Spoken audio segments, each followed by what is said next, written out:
On March 4th, 1990, was a day that left the basketball world stunned when one of the most dominant basketball players in college basketball history, who was a powerhouse on the court and a force of nature who defied expectations in the record books, collapsed on the court and never got up again, as Hank Gathers of Loyola Marymount passed away at the age of 23. Today we're going to tell you a story of his talent, his friendship, and the legacy he left behind that continues today in one of the greatest what-if stories of all time. Today on Daily Sports History.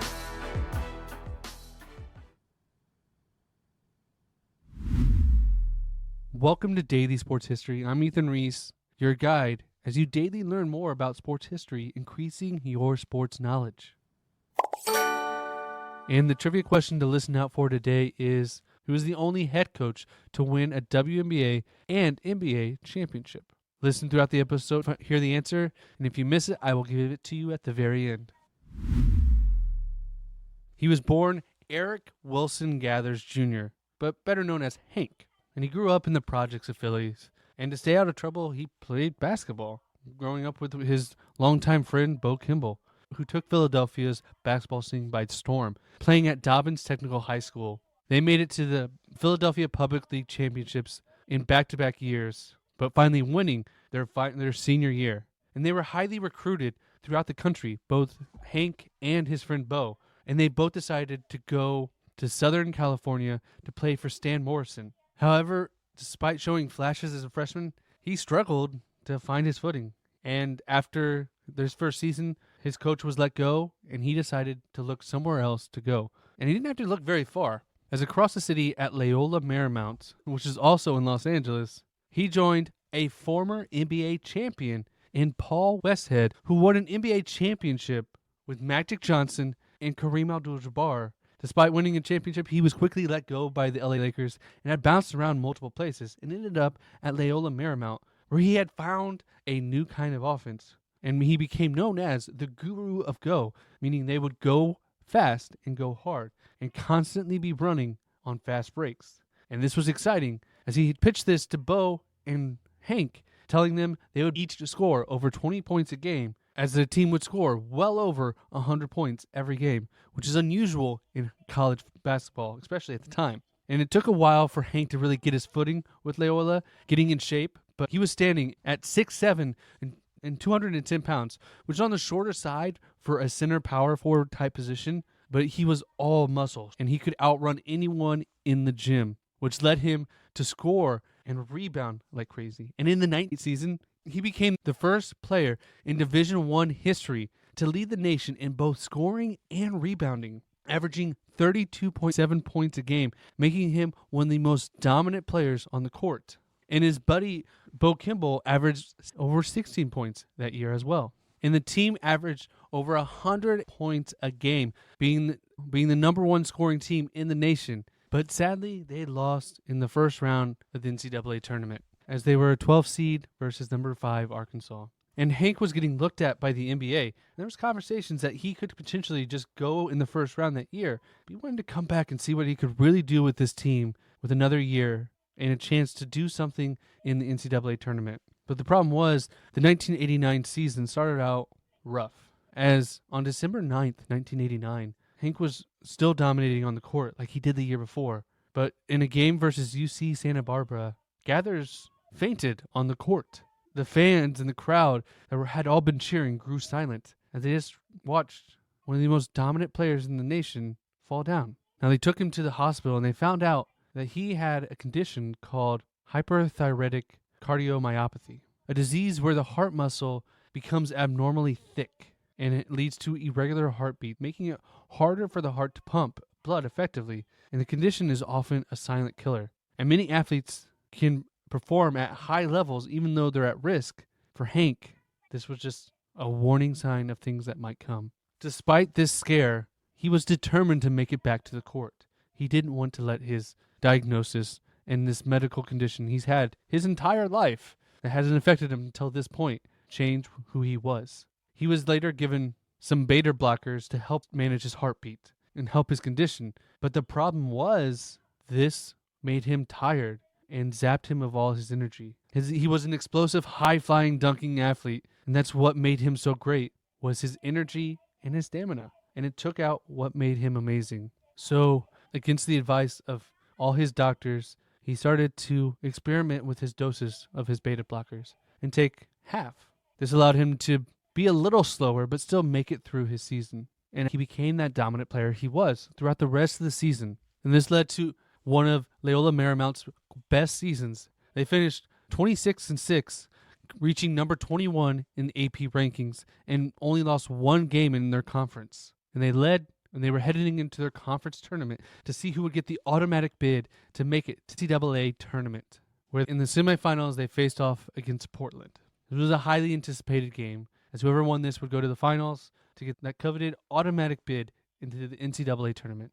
On the court, Hank looked like he always did. He was possessed, doing his best scoring and rebounding he had done all season. And with LMU leading after the first half, Hank was still motivated to make sure they made it to the finals of the championship. After a rebound, Gathers was racing across the court in typical fashion to get the defense set up when something went wrong. Without warning, Hank suddenly collapsed on the floor. His body crumbled beneath him, and the arena fell into a stunned silence. The moment was surreal, and the players on both teams froze. Unsure of what they just witnessed, the teammates rushed by his side while frantically calling for help. The trainers and the medical staff there quickly got him ready to be transported to the hospital as fast as possible, where he would be pronounced dead upon arrival. His heart condition had caused him to suffer a fatal arrhythmia and a sudden abnormal rhythm that led to cardiac arrest. And tragically, he was dead. Hank Gathers, one of the best college basketball players of all time, had passed away while playing the game he loved. News of this just sent shockwaves through the world. He was just 23 years old, about to take his team into the NCAA tournament and go on to play in the NBA and be a millionaire. And who knows how good he could have been in the NBA. He could have been game-changing for the NBA with his style and power. But all we're left with is, what if? The game was called, and no team was awarded the win. But given the success that LMU had, they were able to get a bid into the 1990 NCAA tournament. And the question was, where are they actually going to play? And the team wanted to honor Hank's memory, as they knew he would not want them to give up, as he never gave up. And his friend Bo really took the team on his back to see what they could do. And in their first game in the tournament, on his first foul shot, he went up to the line versus New Mexico State. And he was a right-handed shooter, but he went up there and shot with just his left hand, which is something Hank did as he struggled with his strength with free throws. So he would shoot just one-handed with his left hand and was starting to see success with that.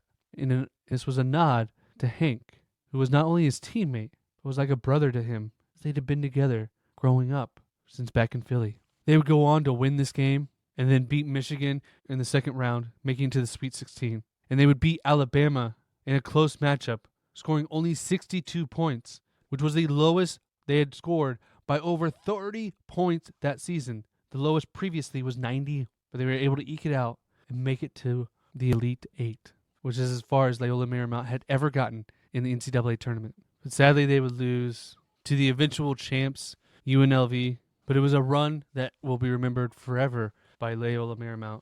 Following this, Bo Kimble would make it to the NBA, and eventually Paul Westhead would bounce around to different sports and would make it to the WNBA, where he would win a WNBA championship, becoming the only coach to ever win an NBA and WNBA championship. And LMU would retire Hank's number 44 jersey. It would never experience anywhere close to the success they had during Hank Gathers' time. In the following years, more awareness has been given out to heart conditions for athletes. More screening tests have been done to help prevent tragedies that had occurred that cut Hank's life short. And so it's quite possible that Hank's life, though it ended tragically, he may have saved other athletes' lives through these testings. We don't really know for sure, but I'm willing to bet he definitely has saved some lives. And his legacy goes beyond just the court, as he's one. I want to thank you for listening to today's Daily Sports History. This one really pulls at my heartstrings, as my son has a heart condition. He's only 11 months old, and yet He's had 2 heart surgery, including an open heart surgery. And as of now, the doctors think he's going to be okay to live a full life. And maybe what Hank went through led to the doctors being able to find my son's condition and be able to save his life. So it means a lot to me, this story. When you look into Hank's life, everyone says nothing but glowing things, as he was a great person as well as a great basketball player. And it was a sad story to have to tell, but one that means a lot to more than just basketball fans. And please, if you enjoyed today's episode, follow us on socials. We're on Twitter, Instagram, Facebook, TikTok, Blue Sky. Check us out. We'll post pictures and videos for all our episodes so you can get even more content. And come back tomorrow for more daily sports history. And did you catch the answer to today's trivia question? Who is the only head coach to win an NBA and WNBA championship? The answer is Paul Westhead, who won a championship with the Lakers and the Phoenix Mercury, as well as leading Hank Gathers to some of the best college performances we've ever seen.